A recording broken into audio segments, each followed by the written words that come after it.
Hey guys, it's Bailey. Welcome back to the channel. It is time for some monthly favorites. I skipped September's. I was kind of feeling uninspired. It was just more of the same, like stuff that I was loving, but stuff that I had also mentioned in my August favorites. So relatively new batch of products this month, so let's get started. First up is a foundation game changer, and I said this in the review I did of it, but I have never been a primer person, just haven't ever found any that truly worked for me, those that fill in pores. I don't have large pores as it stands, and so to have those kind of slick feeling silicone-y primers that's supposed to fill in and blur didn't do anything for me. Felt like they helped my foundation slide off even easier, so I just hadn't found any I liked until I tried Makeup Forever's Skin Equalizer. It's in the step 1.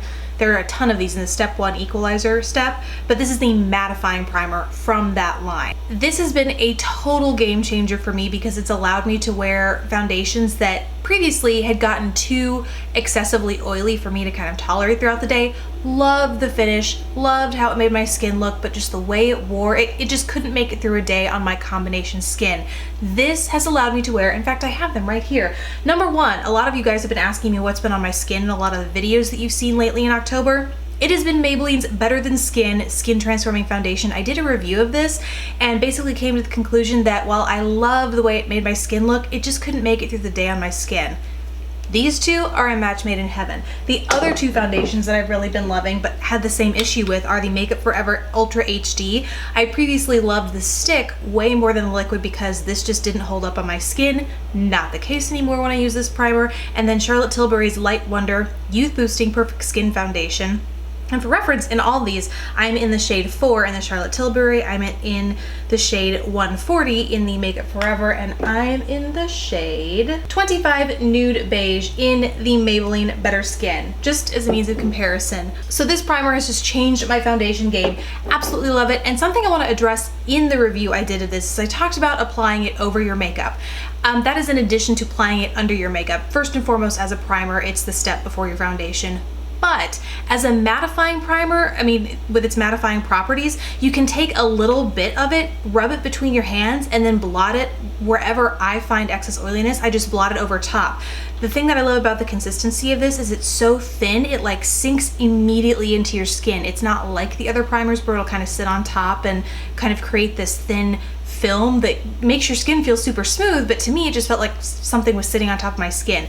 This sinks right in, so if you want to use it over your foundation, if you find you have some excess shine, dab it over top. And because I just got done talking about foundations, I do want to say that I'm not actually wearing any of those that I just talked about. I'm testing a new foundation because a lot of times you guys will ask me what I'm wearing because I'm really bad about putting it in the info bar below. And so I'm actually testing a new foundation from Hourglass. They sent me the Immaculate Liquid Powder Foundation, which is also a mattifying powder, well, liquid to powder foundation. So super excited to see how that turns out. But for those of you who are asking which of those 3 I'm wearing, none of them is the answer. So look forward to a review of that sometime soon though. Next up is actually a product that was in my August favorites and has been a favorite ever since I got it, basically. This is the Charlotte Tilbury, the Retoucher. You've seen me use this in every single tutorial I've used recently.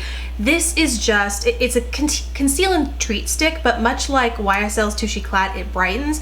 But unlike Touche Eclat, this does way more concealing and blurring for me. So this has taken the place of both a concealer and a brightener in my under eyes, around my nose, on my chin. It just does a great job at not only concealing any discoloration, but also like the finish that it gives. It's just like this satiny smooth. It's really great at blurring uneven texture as well. So it's a multitasker to the max, and it's really inspired me to start thinking about luxury products that would be in my like top 5. So I really am trying to get together a top 5 like video or products that are really worth the splurge kind of video.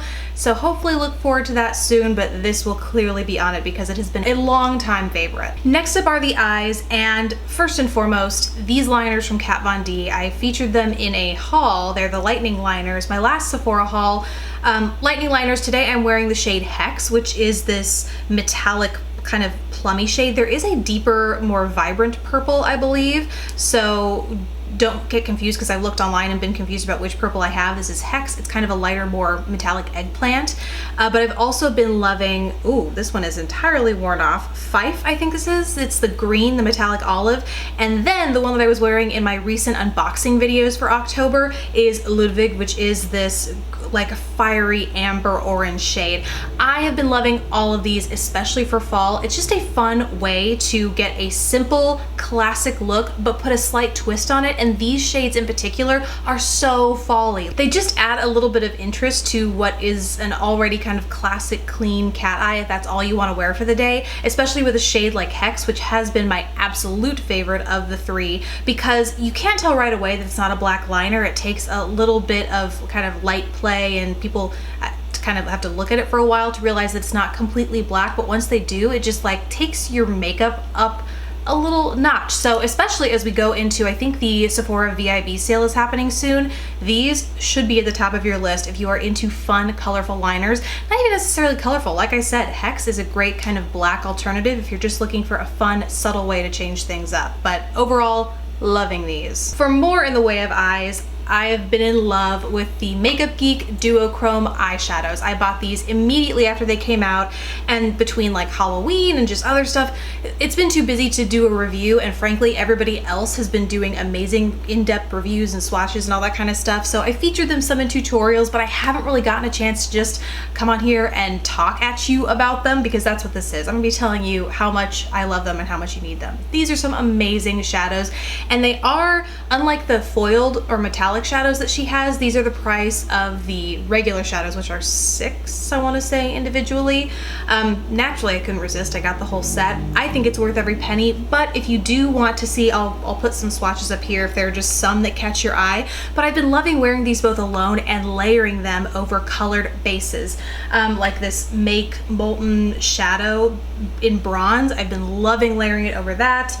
Really any colored base will do. Tati's new Love of Color eye sticks, I've been layering those like crazy. These are just so versatile, so fun for fall, fun for any time really, but there are some really great fall colors in here with the greens and the bronzes and the orangey undertones. Absolutely gorgeous.